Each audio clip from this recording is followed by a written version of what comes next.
Are you good if we rapid fire through some of these bad boys? Oh man, okay, yeah, let me get some water going here. I'm ready. All right. The preparation has commenced. What are the top misconceptions that people have about radio DJs?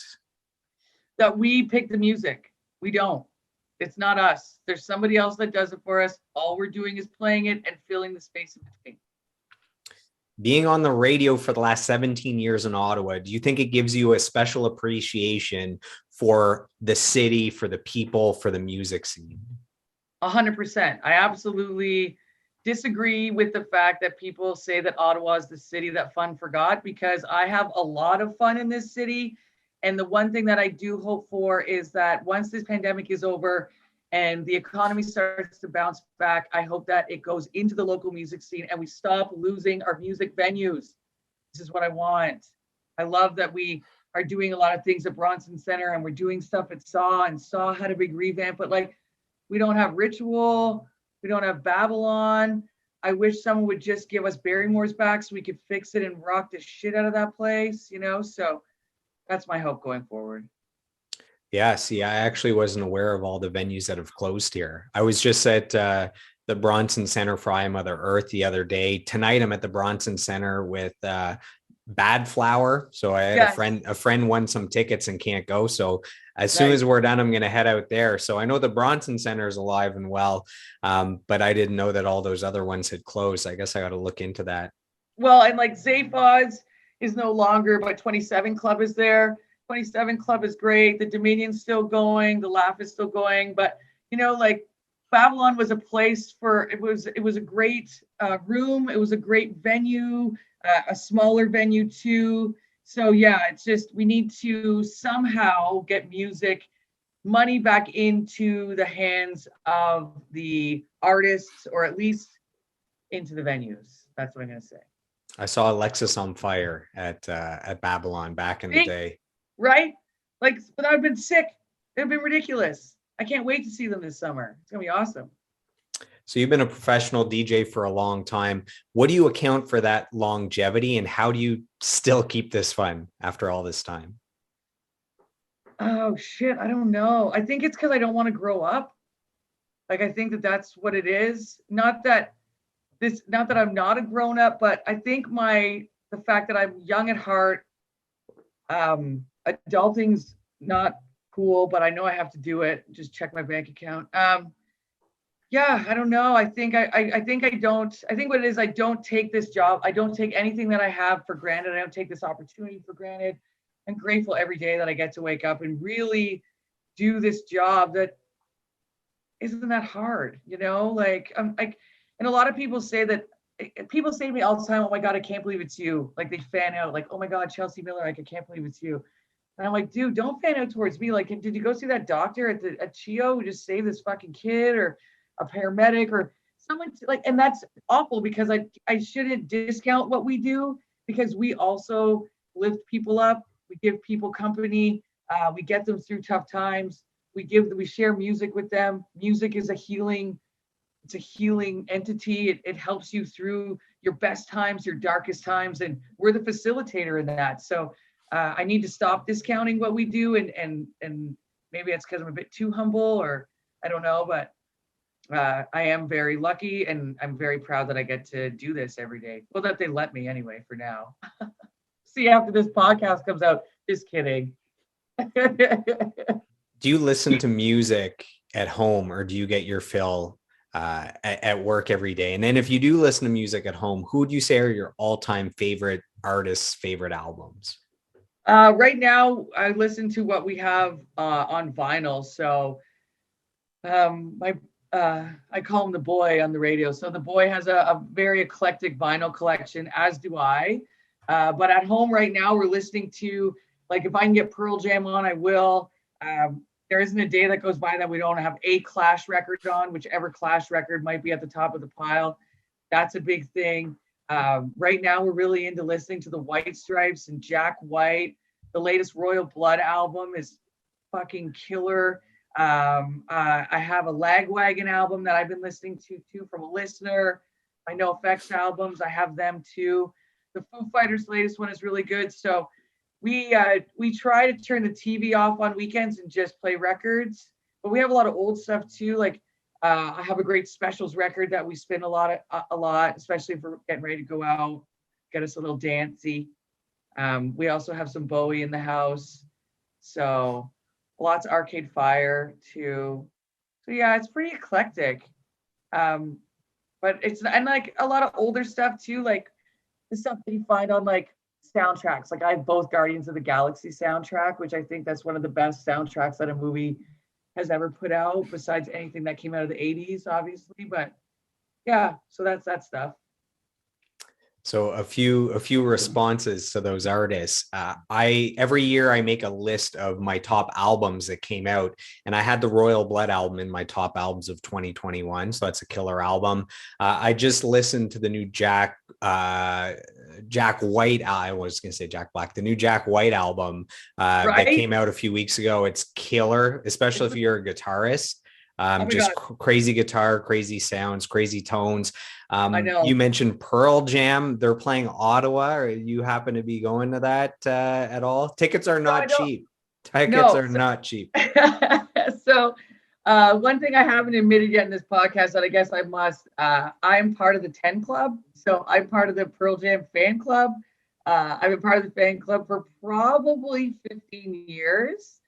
Like I was part of the fan club when you pay $10. It's gone up, obviously, inflation. But what the fan club gets you is you get access to bootlegs, you get access to specials, you get access to all kinds of cool merch. You also get access to tickets first. So when they are going on tour, Fan Club then gives you the option to put in for, you get to do a draw. So whatever the tour dates are, you go in and you say, yeah, I want to go here, I want to go here, I want to go here. Then they're going to pull a draw. They'll email you and be like, you got them or you didn't. But whatever you put your name in for, you're committed to. So one year I committed myself to 3 Pearl Jam shows, saw them in Ottawa, London, Ontario, and Calgary within like months. Oh, never mind, my dog was talking. Yeah, so sorry. So I am going to the Pearl Jam show. I bought the tickets 2 years ago, and then old Pandy hit. So anyway, yes, I'm going, but yes, they aren't cheap. And how do you feel about concert tickets as I turn this around on you? How do you feel about the price of concert tickets right now? 30. Anyway, sorry. My dog's so loud. So so I have a ton of concert tickets. Like I've purchased a ton of tickets, and to be honest, I think because of the pandemic and still not everyone feels comfortable going to concerts. Artists make most of their money from ticket sales, from live events with the merch and all that.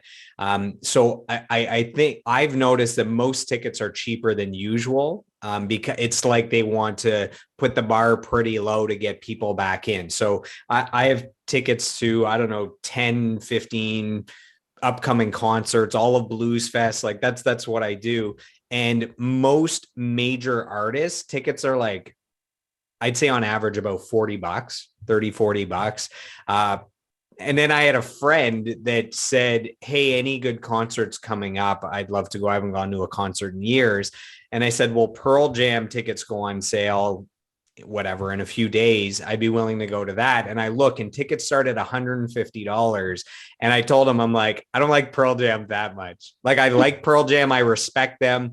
For $50, $70, maybe 100, but 150, I was like, okay. Are you okay? So I'm gonna go see I Mother Earth 4 more times for that. So I didn't pay that much for those tickets.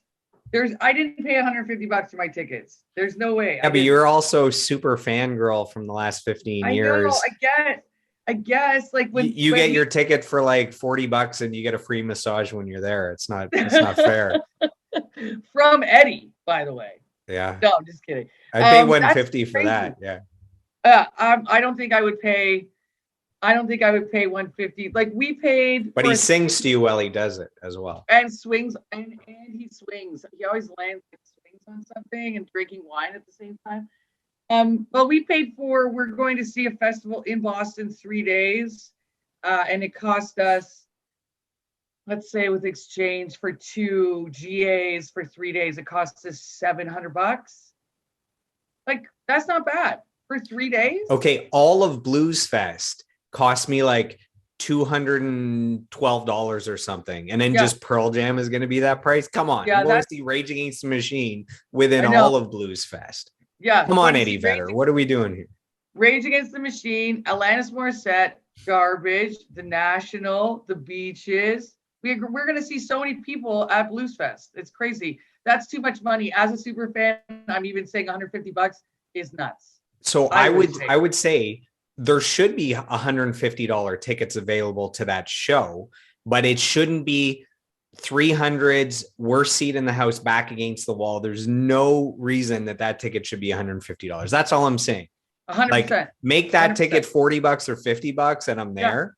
But starting at 150 feels disrespectful to me. That is all I'm going to say. I don't disagree with you on that one, even speaking as a super fan. All right, we've addressed that issue. What's the best concert you've ever seen? And don't tell me Pearl Jam. How dare you? I will. The best concert that I have ever seen, to be perfectly honest with you, was one I saw a couple of years ago. It was Muse on their last tour in Montreal. I had never seen Muse before. It was the best show. It was theatrical. It told a story throughout the beginning, the whole thing. They're playing, like, of course, they're fucking amazing musicians. And the sound that they make for three dudes is fucking phenomenal.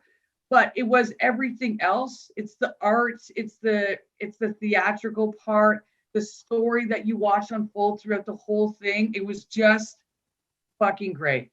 It was in Montreal at the Bell Center. I don't know if Montreal does it better.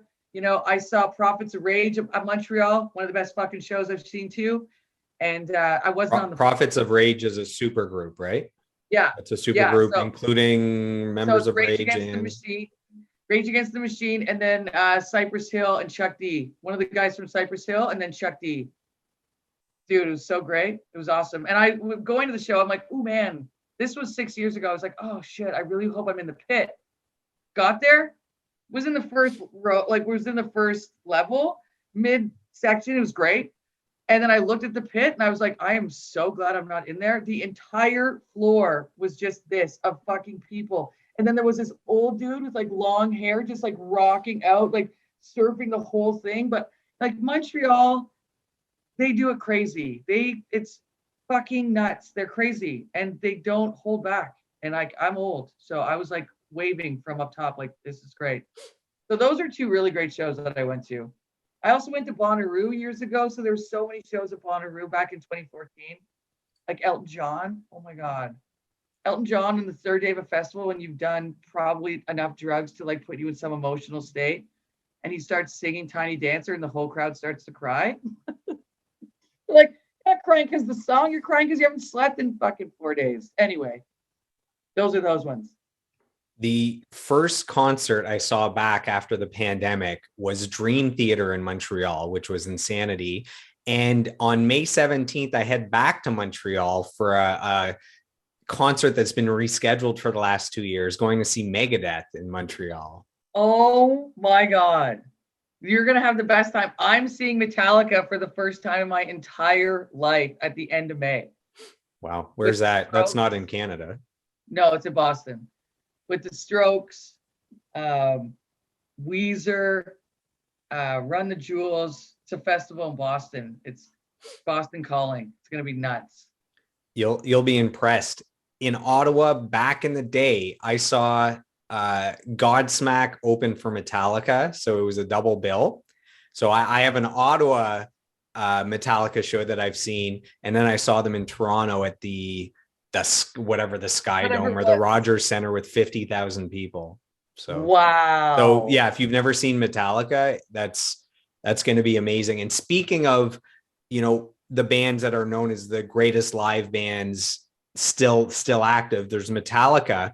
And what's funny is you mentioned Muse. So a few years ago in Toronto, I had tickets to Muse, and in months apart, I had tickets to Green Day. So these are all considered the best live shows you can go to. And something happened, I think, with Green Day, where there was an injury, something they had to reschedule. And they rescheduled it the day, it was 2 days in a row, not the same day, but I think I saw Green Day, and the very next day I saw Muse. And it's like two of the greatest live bands you can see. And I saw them back to back. So part of that is, you could say it's an incredible 48 hours of music, but Sure. then you're also comparing back to back shows of two great bands, and they're very different. But I felt that one kind of took away from the other. How world-class Muse is, that Green Day was awesome in the energy and giving everything they've got, but the production levels, like the audio, the video, everything with Muse was unbelievable. It was next level, even versus Green Day. And it's a strange comparison, but when I saw Rush live, talking about a three-piece, both Muse and Rush, a three-piece live that can sound like a 12-piece, I can compare them in that way, which is one of the only comparisons you can make between the bands. Yeah.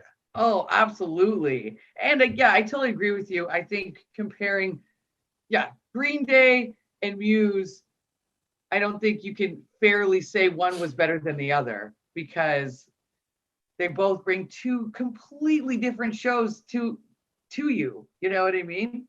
Absolutely. I've seen Green Day light their stage on fire at Warped Tour. I've seen them grow into this like crazy theatrical band now, which is just unbelievable. Like, to think, like, remember seeing them in like 96, kicking shit over and just being punk assholes. And then they put out rock operas. It's crazy. It's also crazy to think we're old enough to watch the bands grow in that way too. Yeah, Green Day has gone through quite the evolution. So just a few more questions. This is the last fan question from Steve. Steve Maynard. Which live money shot band, winner or competitor, impressed you the most? So that's the Live 88.5 Big Money Shot. Oh, well, one of the bands that I'll never forget is Loud Love. They weren't a winner, but they were a winner. The argument is still going that they should have been the winner that year, but they weren't for, reasons. That's what competitions are all about. But Loud Love stands out to me, not only for the music that they put out, but just the guys that they were, and how all of those years ago, we're still, like, I still see guys in the band, and we still chat and we still talk, and it's really great. Going back to an example of like building a friendship with, people through radio. So they would be definitely one of them. And then there's another band that I'll always remember too is Sam Welland's band. Do you remember Sam Welland's band? Yeah, there's the two brothers. I went to high school with them in grade 9. Yeah. No way. What the fuck? They're gonna kill me. Anyway, they were just a band who came in and wanted nothing to do with the competition, but were such amazing musicians and an amazing band. They blew everybody away and made it to a part of the competition they never thought they would. So yeah, I think they're called, what were they called? No Way something. I don't know. And then one of Justin's brother, or Justin was in it, or Jonathan Darvo. Anyway. And then of course there's Colorado. I just love Colorado. I love them so much. I love the guys in the band. I love their wives. I love their parents, I also have a connection with Menno and his dad, and I used to serve them in Manotick. And I can remember Annie Murphy, who, now is a big superstar actress, but I can remember her and the girlfriends at the time. We turned into wives for everybody in the band, like Nixon's girlfriend and everybody. And they had confetti guns. They would shoot the confetti off. And then because they were such a poor indie band that the girlfriends had to run out and pick up all the confetti off the floor that's stuff back in the day. I'm like, look where you guys are now. You'll have your own record label. And so it is sad that they aren't making music together, but they are still making music together, just in different forms, which is great. So well, You had your Sam Roberts story. Well, Sam Roberts and Meno have a super group now, right? Dude, With yeah, Tokyo anyway, Police gang. Club. And who's the fourth? And Sloan. Sloan, members from Yeah. Sloan. I just played the other day in Ottawa, and the drummer Jake was the special guest. He was playing guitar and singing, Did and he? he's one of the upcoming guests on this podcast. So in June, he'll be coming on, and we love Colorado. I'm actually in one of their music videos for they shot a music video in Toronto for Desire 126, and it Okay. has the Kids in the Hall, one of the Kids in the Yeah. Hall guys in the music Yeah, video. yeah, yeah. I remember that when they did that. Well, you say hi to Jake for me. I love that guy. Ask him how his runs are going. He's been doing lots of running again. So Perfect. I that's will. my fan question for Jake. Fan question for Jake. Awesome. So just a few more rapid fire and we are done. When you look back on your life and career, what are you most proud of and what are you most grateful for? I'm grateful for this career, and I'm most proud of the charitable contributions that I get to be part of, whether it be helping out, yeah, just helping out all. I love doing the charity work. I love doing all that kind of stuff. So being able to help and being part of the community is what I'm most proud of. I hope that when this is all over, people say, well, Chelsea Miller was a really big part of this community. I hope people say that. And I hope I don't, I hope I do them justice for when they do say it. So I do really enjoy doing that kind of stuff. If you could sit down for a conversation with anybody living or dead, who would it be? Um, well, I would be really hard for me, but I would really like to sit down with Dave Grohl.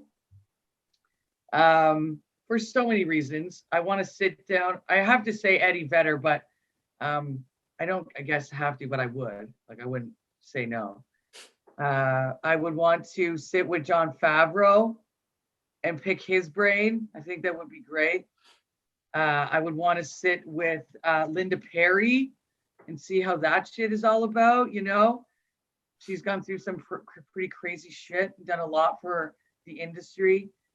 I watch interviews with Alanis Morissette all the time, and I just feel that I just want to sit there and have somebody else ask the questions, but me just be like, So I just feel like I'm not intellectually like smart enough to talk with her because she's just so brilliant, but she's also so like, boo, boo, boo, like all over the place. And I know sometimes I can be that way too, but she's a very like organized scatterbrain, and I think it's a fascinating place to be. So those are some of them off the top of my head. Final two questions, and these are the hardest questions of all. Are you ready for this? I'm ready. Chelsea, what do you believe is the meaning of life? What do you think is this strange journey? What is this all about? What's going on here? I think the meaning of life is that you should find whatever it is that you need that makes you laugh. I think laughing is the meaning of life. I think being, now you don't always have to be happy. Fuck, I'm not happy all the time. But I think if you can find your way out of whatever dark spot you're in to find whatever makes you laugh, I think that that is a big part of meaning of life, and family as well, good or bad. You can't choose them, so you might as well fucking deal with them. But look, my brother's great. Look at all the nice things he said about me. He obviously wants a good Christmas gift. So He's a smart man. is it hard? What's that? I wonder if the last question's hard. This is the hardest question of all. So imagine that you could go back in time and you could sit down next to your 10-year-old self. So imagine cute little Chelsea Miller sitting on a chair beside you, and you could share some words of advice, a little bit of wisdom from all the years since then of discovery, of personal growth, of mentorship, of training and experience, the highs, the lows, the wins, the losses. What do you say to that 10-year-old Chelsea to help her on her way? They're going to offer you a huge chance to have a huge line of credit. Don't take it. Is that one? Don't take it. Another one I think is stop putting other people first. Put yourself first and don't feel bad about it, and ignore that little aching noise in your tummy. It's only the Catholic guilt and it's not real. So don't worry about it. And also, maybe you should have stayed in Ireland when you met that boy, just saying. But then you wouldn't be where you are now. So who knows? But no, I think telling my 10-year-old self to putting myself first and to not be afraid to jump. Just take that leap, because you never know where it's going to take you. So that's what I would say. She did pretty good, but there are some where she should have leaped more, or leaped backwards, like got the fuck out of that situation. But that's what I would say. Jesus, those last ones were hard. They were tough. Is there anything that we didn't cover that you'd like to share as we wrap up? Anything that needs to be said? No, I don't think so. Honestly, I really appreciate all the work that you put into this and getting those people to say those such nice things. That's fucking amazing. I honestly, it's been a privilege to sit here with you. I can remember seeing you at the arena as a kid. I can remember seeing you go through all your musical adventures, trying to help you out as much as I could on the radio and stuff, and even all your live shows that we saw you at. You're very skilled. And I'm very proud of where you are right now. I hope you are too. You sound like I'm an old lady who used to babysit you or something. Say hi to your parents for me. But besides that, no, I think you've covered it. And again, I remember saying to you, fuck, we're not going to be able to talk about my life about 2 hours. And we've been here for over 2 hours. People actually going to listen to this? Oh my God, it's going to be your lowest streamed one.